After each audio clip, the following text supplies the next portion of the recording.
I am an endurance athlete. This means I push my body, mind, and spirit further than most people think is possible. Like swimming from Washington State to Canada, biking over 200 miles a day, day after day, or running for over 100 miles without sleeping. Participating in endurance sports is when I feel the most alive. My ability to suffer well and push through obstacles feels like a gift of potential. Recovery from my events often takes weeks, and when I do recover, I yearn to get back out there for the next epic journey. When I was 16 years old, I said yes to spending a year in India as a Rotary Youth Exchange student. Rotary is a global network of local leaders. Their mission is service above self. Rotarians embody this mission by uniting people to take action to create lasting change across the globe, in our communities, and in ourselves. I was traveling halfway across the world to further this mission as a peace ambassador. A few months after I arrived, I was invited to join a group to set a new world record for completing 50 hours of nonstop aerobics in celebration of India's 50th year of independence from Great Britain. I'd never done aerobics or anything for 50 hours. The group of 16 of us trained for 6 months to prepare for the event. And to my surprise, all 16 of us finished the 50 hours.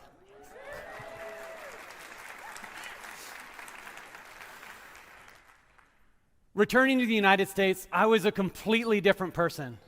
The trip had shaped me in ways I couldn't imagine at the time. I had experienced the power of pushing past my limits, and I yearned for more. A few years later, when a favorite college professor introduced me into the world of trail running, I met a group of people who were also drawn to pushing their limits and uncovering the deeper meaning of their lives, something that as a philosophy major, I found very engaging. After college, I spent the next decade pursuing endurance events. I went through the highs and lows of training and competing, often coming up short. I DNF'd, did not finish over half the big races I took on. In 2015, things shifted. I decided to commit to the largest scale endurance event of my life, the Solo Race Across America, also known as the world's toughest cycling race. This race is 3,000 miles across 12 states with a 12-day, 288-hour cutoff time. I partnered with 3,000 Miles to a Cure, and we are raising money and awareness for brain cancer research.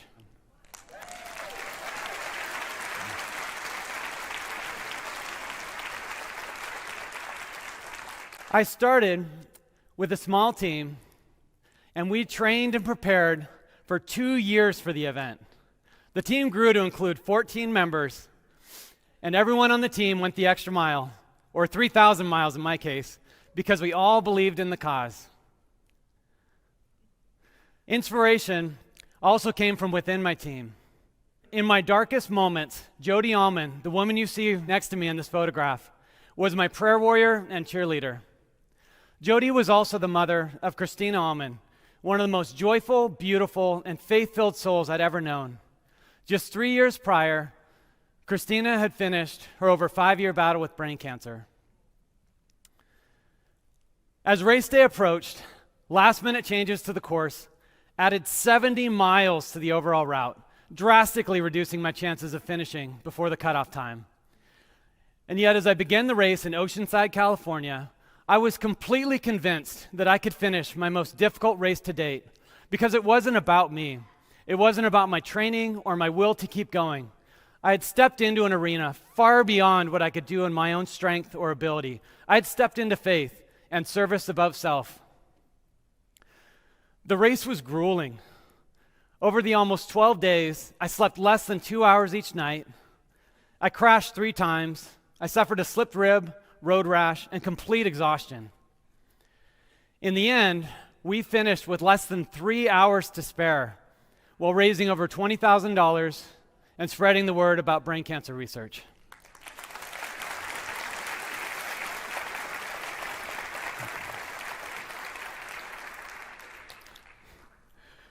Returning from the race, I had experienced a dramatic capacity shift.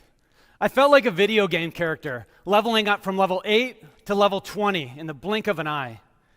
And I now had a crew, including my wife and my closest supporters, who were all willing to say yes to the worst ever all-expense-paid vacations of their lives.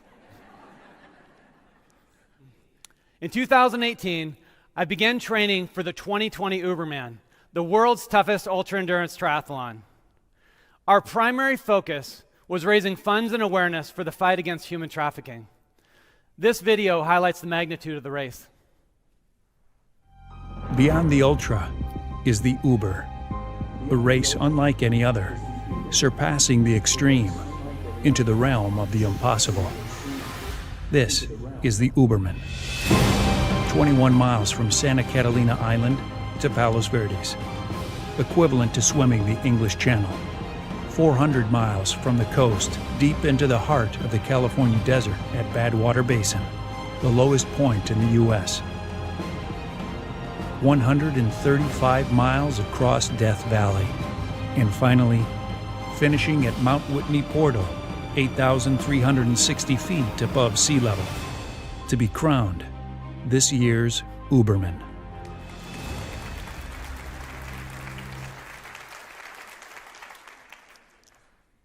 I began the swim just after sunset. Did I mention I'm not a natural swimmer? I'm afraid of the dark, deep water, and sharks. An incoming storm caused the Pacific to become choppy. With each stroke, I had to reach higher, aggravating an old college wrestling injury to my shoulder. 16 hours into the swim, I hit a cross current, causing me to make marginal progress. Over the next 3 hours, I moved forward less than a mile. With over 4 miles left to the coastline, I didn't know if I could continue swimming. After talking with my crew, we made the excruciating decision to call it a day. I reached up and was pulled from the water. By official standards, I did not finish. The next day, I kept going and was happy to be on the bike.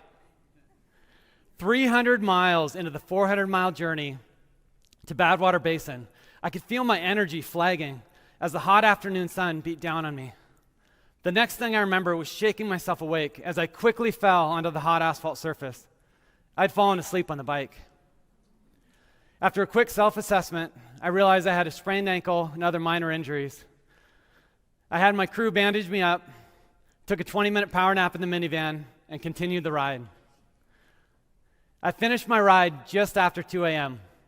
I was happy to be off the bike and get a few hours of sleep before starting the run.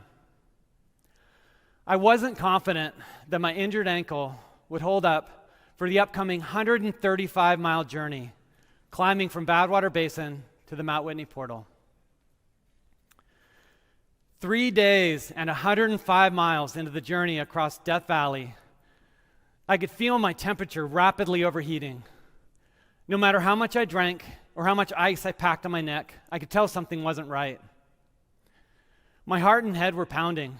My mouth was dry. I felt flush and nauseous. Thankfully, one of my crew had brought an RV.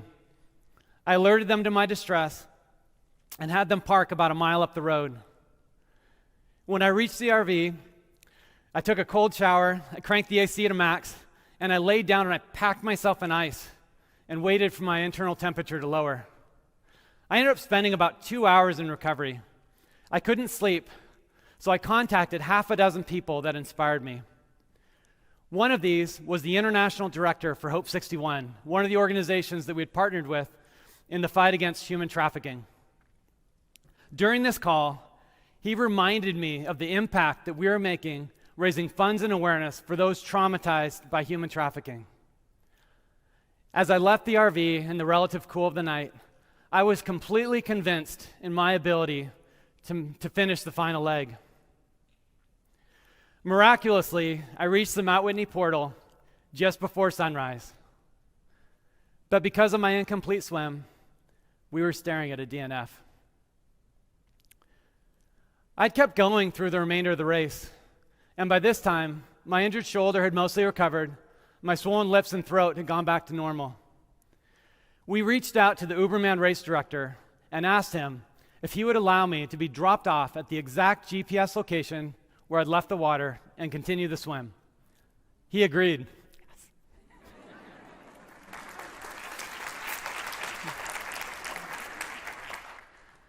His saying yes allowed me to get back in the boat at 4 a.m.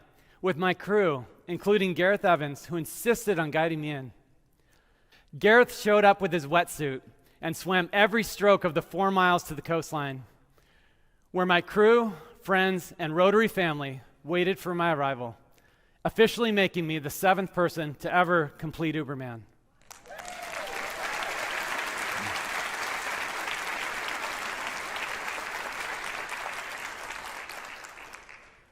Not everyone has the desire to participate in endurance events. I choose to put myself through these torturous trials of human endurance. There are thousands of people in situations they do not choose. These are the people I uplift and support with each new challenge. As the athlete, I play one role on a team, and I've learned when I put service above self, connect my actions with a cause, one that touches my heart, I am more successful, and my impact continues to ripple. Thank you.